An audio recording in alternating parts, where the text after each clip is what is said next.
자, 오늘은 요엘서의 개관을 강의하겠습니다. 요엘서는 소선지서 중에서 두 번째 책으로서 이 소선지서 중에서도 분량이 아주 적은 축에 속하는 책입니다.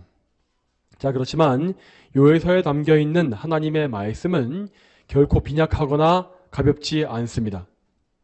하나님께서는 이 짧은 책을 통해서 미래에 다가올 심판의 날에 대해서 말씀하셨고, 또한 그 심판을 통해 드러날 당신의 영광에 대해서도 예언해 주십니다. 자, 그러면 먼저 이 책의 제목을 보겠습니다. 이 책의 제목인 요엘이라는 이름은 여호와는 하나님이시다 라는 의미입니다. 즉, 이 말은 여호와 하나님께서 세상을 통치하시고 심판하시는 절대자이심을 그런 의미를 내포하고 있는 것입니다. 그래서 요엘서에는 하나님의 이 전능한 심판과 또 무서운 진노에 대한 말씀이 매우 실감나게 기록되어 있습니다. 또한 요엘은 하나님의 긍휼하심에 대해서도 명확히 선포하고 있는데, 하나님은 가장 무서운 심판을 내리시는 가운데서도 그 가운데 당신의 백성을 구원하실 수 있는 유일한 분으로서 제시되고 있습니다. 자, 그러면 이 책을 기록한 요엘은 어떤 사람이겠습니까? 요엘서를 보면 요엘이 부두엘의 아들이다 라는 사실 외에 이 다른 신상 정보가 전혀 나와 있지 않습니다. 그렇지만 이 책에는 유다와 예루살렘에 대한 언급이 자주 나와 있기 때문에 우리는 그저 이 요엘이 남유다에 속한 그리고 예루살렘에서 활동했던 선지자이다 라고 추측할 수 있을 뿐입니다. 다만 이 책의 전체 내용으로 미뤄보게 되면 요엘은 이스라엘의 역사에 대해서 정통한 사람이었고, 성전과 성전의 사역에 대해서도 상당한 이해를 갖추었음을 우리는 알 수 있습니다. 그리고 요엘의 글은 문학적인 완성도와 수사학 부분에서 상당한 수준을 보여주고 있기 때문에 요엘은 분명히 고등교육을 잘 받은 지식인이었을 것으로 생각됩니다. 그렇지만 그러면서도 요엘은 결코 일반 백성들과 동떨어져 살고 있는 교만하고 고고한 사람은 아니었습니다.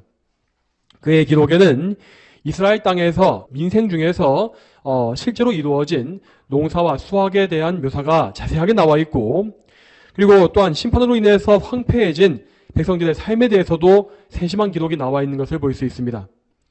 이러한 사실들을 종합해 보았을 때 요엘은 높은 학식을 가진 예루살렘의 지도층이면서도 유다 백성들의 삶에 애정을 가지고 있었던 경건한 사람이었다는 사실을 우리가 알 수 있는 것입니다. 다음으로 요엘서가 기록되어진 시대적인 배경을 살펴보겠습니다. 자, 요엘서의 말씀은 그 시대적 배경에 대해서도 어떤 구체적인 언급을 하지 않고 있습니다. 그래서 이 책의 역사적 배경에 대해서는 많은 학설이 나뉘어 있는데, 그런데 대부분의 개혁파 주석가들은 이 책이 유다의 제8대 왕인 요아스의 초기 시대에 기록된 것이다 라고 추정하고 있습니다. 자, 이러한 주장의 근거는 요엘서에 왕에 대한 언급이 안 나와 있다라는 것입니다. 자, 왜 그렇습니까? 자, 요아스 왕은 이 처음 즉위를 할 때에 불과 7세의 어린아이였기 때문에 그 당시에는 대제사장인 여호야다의 섭정을 받았습니다. 당연히 그 섭정 시기에는 강력한 왕권 자체가 없었으므로 왕의 통치에 대해서는 뭔가 말할 수가 없었겠죠. 그 대신에 요엘서에는 제사장과 장로들의 책임에 대해서 언급하고 있는데, 자, 이러한 특징이 요아스 왕의 섭정 초기 상황과 잘 맞아떨어진다라고 보는 것입니다. 자, 그리고 만일 이러한 추측이 맞다고 한다면 요엘서는 남유다 왕국의 대대적인 영적 회개와 개혁을 더 격려하고 촉구하기 위한 책이라고 볼 수 있겠습니다. 자, 이러한 배경에 대해서 알기 위해서 그 당시에 남유다의 역사적 상황이 어떠했는지를 좀 더 보겠습니다. 자, 요아스 왕, 이 8대 왕인 요아스 이전에 남유다를 통치했던 제7대 왕은 아달랴라고 부르는 여왕이었습니다. 자, 그런데 이 사람은 다윗 왕가의 자손이 아니었고 북이스라엘의 아합 왕과 이세벨, 그 유명한 아합과 이세벨의 딸이었습니다. 그런데 이 아달랴는 남유다의 제5대 왕인 여호람과 결혼하게 되어서 남유다의 왕비로 오게 되었죠. 그러니까 이 5대 왕 여호람은 북이스라엘과 정치적으로 협력하기 위해서 아합의 딸과 정략 결혼을 했던 것입니다. 그렇지만 우리가 아는 바와 같이 아합과 이세벨, 저 북이스라엘의 아합과 이세벨은 정말 최악의 왕과 왕비였습니다. 그리고 그 둘 사이에서 태어난 아달랴 역시 어머니인 이세벨을 똑 닮은 우상숭배자요 악인이었죠. 그럼에도 불구하고 남유다의 왕인 여호람은 하나님이 미워하시는 아합 왕을 장인으로 모신 것입니다. 자, 그리고 그렇게 결혼한 이후에 여호람과 아달랴는 아하시야를 낳았습니다.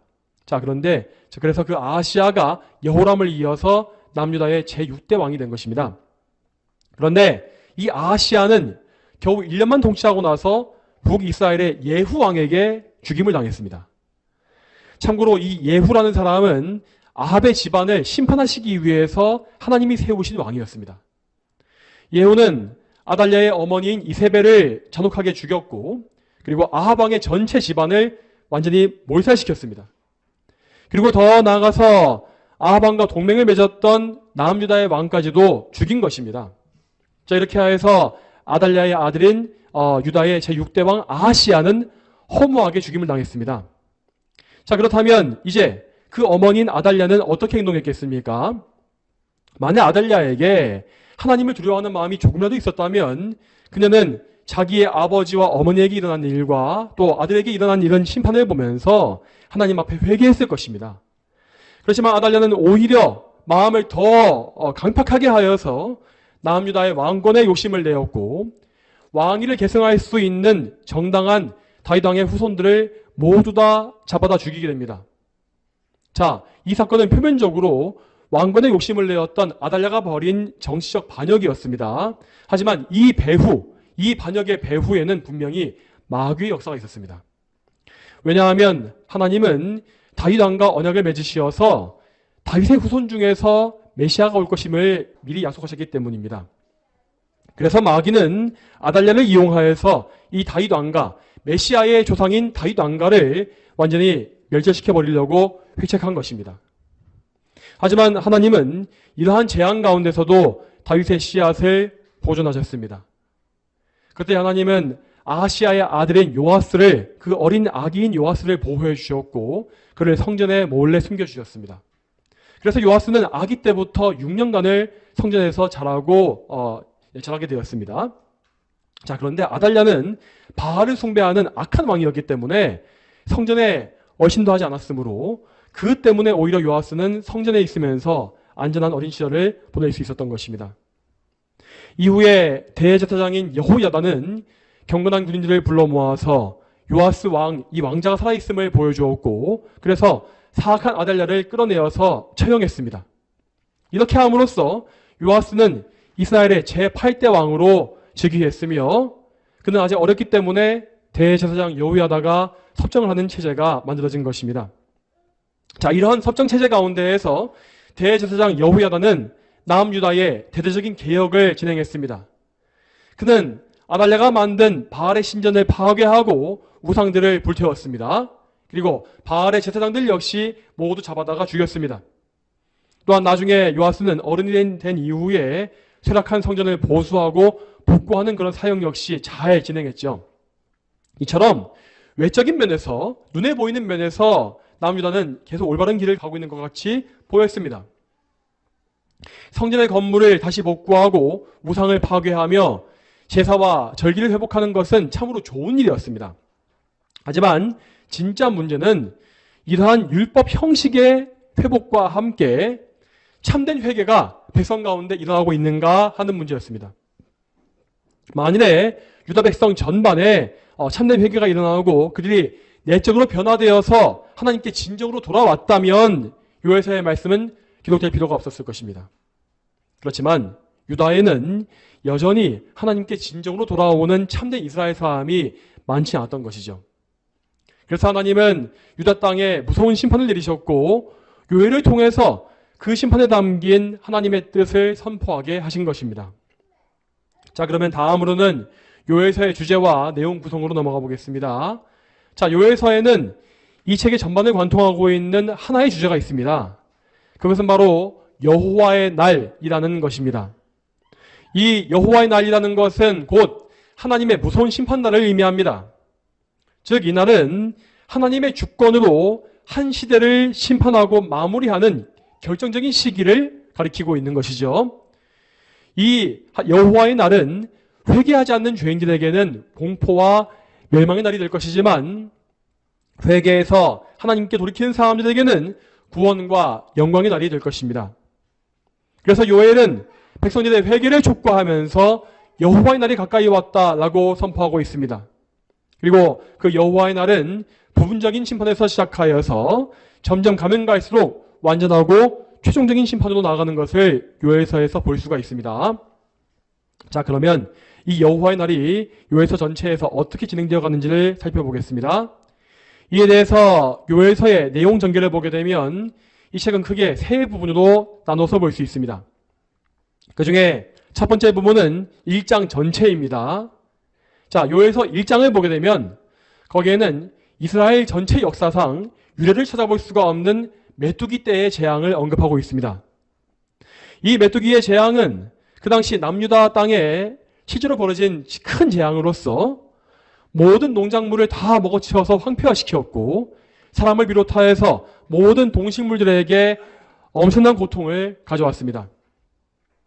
이 재앙은 남유다의 식량을 모두 다 실에 말렸기 때문에 그래서 성전에 바치는 곡식과 포도주까지도 끊어졌다라고 되어 있습니다. 이에 대해서 요엘서의 1장 13절을 보시기 바랍니다. 1장 13절을 보시게 되면 자, 거기에는 곡식 제사와 부어 드리는 제사가 금지되었다. 끊어진 것이 아니라 금지되었다라고 된 것을 볼 수 있습니다. 그러니까 이 말씀은 하나님께서 유다 백성에게 분노하셔서 그들을 심판하심으로써 그들의 예배를 막아버리셨다라는 의미인 것입니다. 여러분, 이와 같이 예배가 막히고 은혜의 통로가 닫히는 이러한 것은 성도들에게 가장 큰 재앙입니다. 메뚜기 떼가 다가와서 모든 식량을 먹어버린 것보다 하나님께 드리는 제사와 예배가 끊어진 것, 이것이 바로 더 큰 재앙이었던 것입니다. 남유다에 내린 메뚜기 재앙은 이처럼 백성들의 육신과 영혼 전체에 엄청난 징계로 임하게 되었습니다. 이에 요엘은 이것이 하나님의 진노로 인한 심판이라는 사실을 분명히 선포하면서 백성의 회개를 촉구하고 있습니다. 그는 1장 14절 말씀에서 분명히 말하기를 14절에서 금식을 선포하고 성회를 소집하여 장로들과 그 땅 모든 거민을 모아 여호와 너희 하나님의 성전에서 여호와께 부르짖어라 라고 하였습니다. 자, 이 말씀과 같이 하나님의 진노 앞에서 인간이 해야 할 일은 오직 통렬한 회개와 긍휼의 간구 이것밖에 없습니다. 만일 회개하지 아니하면 그들은 장차 여호와의 날이 닥쳐왔을 때에 그 날을 절대 견디지 못할 것입니다. 자, 정리하자면 요엘서 1장에 나와 있는 메뚜기의 재앙이라는 것은 여호와의 날의 전조, 즉 맛보기라고 할 수 있겠습니다. 하나님은 남유다의 죄악을 메뚜기로 심판하시고 또한 영적인 은혜를 거두심으로써 앞으로 악인들에게 닥칠 재앙이 과연 무엇인지를 미리 맛보여 주신 것입니다. 그럼 계속 이어서 요엘서의 두 번째 부분을 보겠습니다. 요엘서의 두 번째 부분은 2장 1절 말씀에서부터 17절까지입니다. 자, 여기에서는 1장에서 언급했던 여호와의 날, 그 전조가 더욱더 두렵고 엄중하게 임하는 것을 볼 수 있습니다. 앞에 나왔던 메뚜기 떼가 2장에 오게 되면 큰 군대로 묘사되고 있는 것을 볼 수 있습니다. 이 군대는 한치의 오차도 없이 정확하게 움직이면서 모든 민족을 파괴할 것이라고 또 징벌할 것이라고 되어 있죠. 이렇게 요엘은 처음에 메뚜기의 재앙에서 시작하여서 더 나아가 크고 강한 군대의 재앙으로 이어지는 심판의 진행을 보여주고 있는 것입니다. 자, 이러한 것을 남유다 왕국에만 한정해서 보자면 남유다는 요엘의 때에 메뚜기의 재앙을 당하였고 나중에 신바빌로니아의 군대에 의해서 큰 군대의 재앙을 당했다고 볼 수 있습니다. 자, 이런 것은 요엘서의 이런 예언이 유다의 역사 속에서 이뤄진 사례인 것입니다. 자, 여러분, 그렇지만 여러분, 이 예언은 결코 유다 백성에게 일어났던 사건으로 멈춘 것이 아닙니다.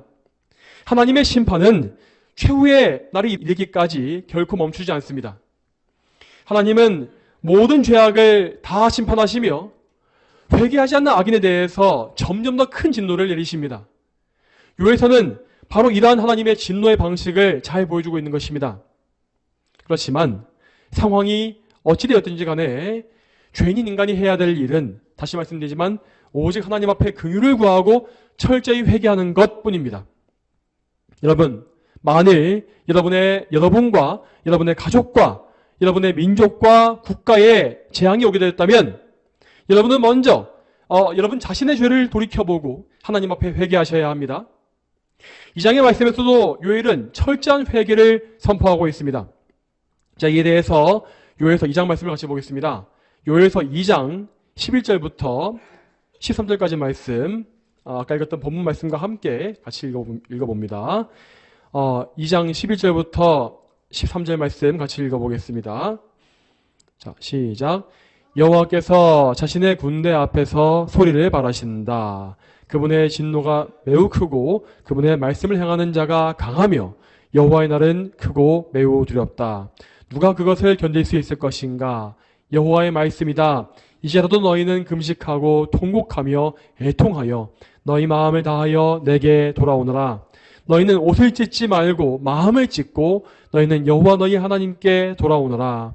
그분은 은혜롭고 긍휼히 여기시며 노하기를 더디하시고 인애가 많으시며 재앙을 인하여 안타까워 하실 것이다. 아멘. 자, 이 말씀에 나와 있는 바와 같이 하나님의 진노는 결코 우리를 죽이시고 망하게 하시기 위한 것이 아닙니다. 그분은 죄인들의 회개를 기뻐하시며 그들을 돌이키시기 위해서 이러한 진노의 매를 치시는 분입니다. 자, 그러면 다음으로 요엘서는 어떠한 결론을 맺고 있겠습니까? 이에 대해서 마지막 세 번째 부분을 같이 보시겠습니다. 이 마지막 부분은 2장 18절 말씀에서부터 3장 21절까지 말씀입니다. 여기에서 요엘은 신약시대, 구약시대를 넘어서 신약시대의 도래와 마지막 종말에 대한 예언을 선포하고 있습니다. 바로 앞에 나왔던 2장 17절까지를 보시게 되면 거기에는 이스라엘 백성이 먼저 하나님께 앞에 나와서 통렬히 회개하는 장면이 나와 있습니다. 자, 이러한 통렬한 회개는 그들의 의지로서 행한 것이 아니라 하나님의 은혜로서 이루어진 회개입니다. 즉, 하나님은 이스라엘 백성들에게 회개하는 마음과 이 부드러운 마음을 먼저 부어주시고 나서 그들의 회개에 대한 응답으로서 진노를 돌이키시고 긍휼을 부어주신다라는 것입니다. 그래서 마지막 부분인 2장 18절부터는 하나님의 진노가 거두어지는 은혜의 장면으로 시작되는 것을 우리는 볼 수 있습니다. 요엘서 2장 18절 말씀에 여호와께서 자신의 땅을 위해 질투하시고 자신의 백성을 불쌍히 여기셨다라고 하였습니다. 이 말씀이 선포된 직후에 하나님은 당신의 백성을 향한 자비와 긍휼을 풍성히 부어주시는 것을 이 말씀에 보여주십니다. 하나님은 이때에 심판을 위해서 파견되었던 군대를 물리실 것이고 황폐한 땅을 회복하시며 그 땅에 있는 모든 피조물들을 평안케 하실 것이라고 하였습니다. 그리고 2장 28절과 29절 말씀을 보시게 되면 거기에는 성령의 강림에 대한 놀라운 예언이 나와 있습니다. 이 말씀 같이 읽어보겠습니다. 요엘서 2장 28절과 29절 말씀 같이 읽어보겠습니다.